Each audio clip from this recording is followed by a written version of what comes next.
La vigile matinale provient de l'œuvre de Saïli Gualdaldo, Méditation quotidienne au féminin. La méditation de ce matin, aujourd'hui 7 juillet 2025, est tirée de Jean 7, verset 34. Vous me chercherez et vous ne me trouverez pas, et là où je serai, vous ne pouvez y venir. Ira ou n'ira pas, page 196.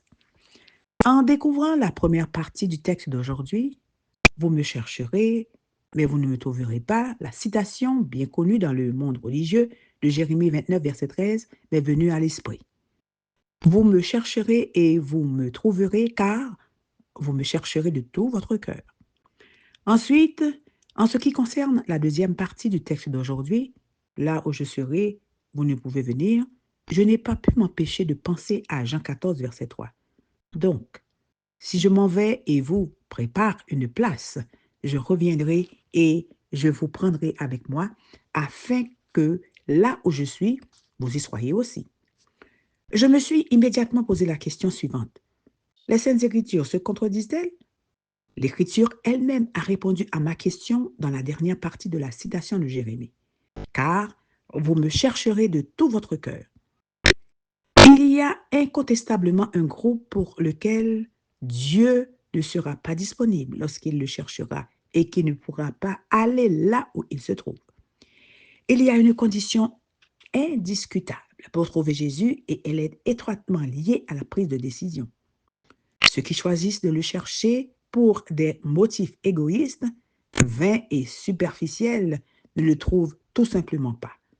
En revanche, ceux qui choisissent de le chercher du fond du cœur, c'est-à-dire avec une recherche inspirée par la raison et le besoin pressant d'un sauveur, le trouvent.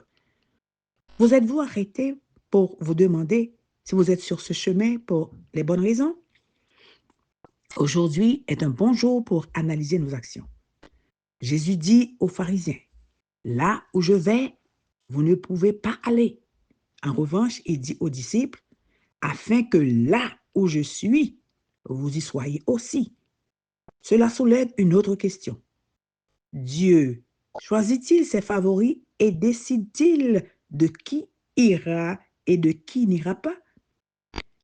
Ce n'est certainement pas le cas, mais c'est nous-mêmes qui, par nos actions, nous plaçons d'un côté ou de l'autre. Les scribes et les pharisiens ont coupé toute possibilité pour eux de rencontrer Jésus alors qu'il était sous leurs yeux. Chers amis, la bonne nouvelle, c'est aujourd'hui. Vous et moi, nous pouvons encore nous saisir de la promesse de Jérémie. Si, en évaluant les raisons qui vous poussent à chercher Dieu, vous en trouvez une erronée, ouvrez votre cœur au Seigneur et dites-lui que vous voulez sa présence pour les bonnes raisons. Les raisons qui nous poussent à le chercher aujourd'hui détermineront si nous verrons sa face pour la vie ou pour la mort lors du jugement dernier. Cherchons-le de tout notre cœur. Amen, amen, amen. Heureuse de le chercher de tout mon cœur. Que Dieu vous bénisse. Bonne journée.